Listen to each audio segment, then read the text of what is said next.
President, can you tell me what you would say to the Blake family? I know you didn't get a chance to talk to them, but what would you say to them in terms of the pain they're going through and the questions they have about what happened? Well, I feel terribly for anybody that goes through that. That's why I was so honored to meet the pastors.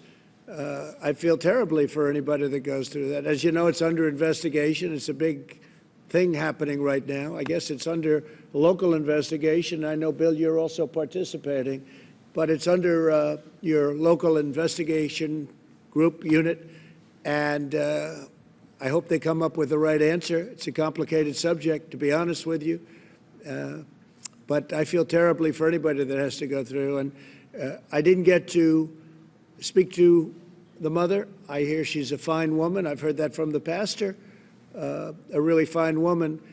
But you can see when I spoke to the pastors, I see exactly what it is, and they understand where I am. And if we can help, we're going to help. But it is a question. It's under investigation.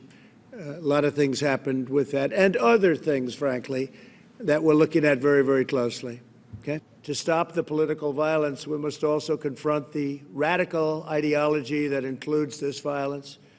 Reckless, far-left politicians continue to push the destructive message that our nation and our law enforcement are oppressive or racist. They'll throw out any word that comes to them. Actually, we must give far greater support to our law enforcement. It's all about giving them additional support. These are great people. These are great, great people. These are brave people. They're fighting to save people that they never met before in many cases, and they're incredible. We must really be thankful that we have them, and we have to help them do their jobs. We can't be threatening them with their pensions are going to be taken away, their jobs going to be taken away, everything's going to be taken away. They're going to be living a bad life if they utter an incorrect word. You can't do it. We have to have our law enforcement. We cherish our law enforcement. We wouldn't be here without our law enforcement. Even me, I'm here today. I feel so safe. And you went through hell just a few days ago, but I feel so safe. So I'm committed to helping Kenosha rebuild. We all are. We will provide $1 million to the Kenosha law enforcement so that you have some extra money to go out and do what you have to do. You took it was a rough week, to put it mildly, and you've done it incredibly well.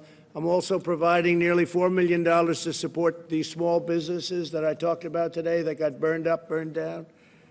And we're going to be providing over $42 million to support public safety statewide, including direct support for law enforcement and funding for additional prosecutors to punish criminals and resources to provide services to victims of crime. And that was Bill Barr wanted that money put in.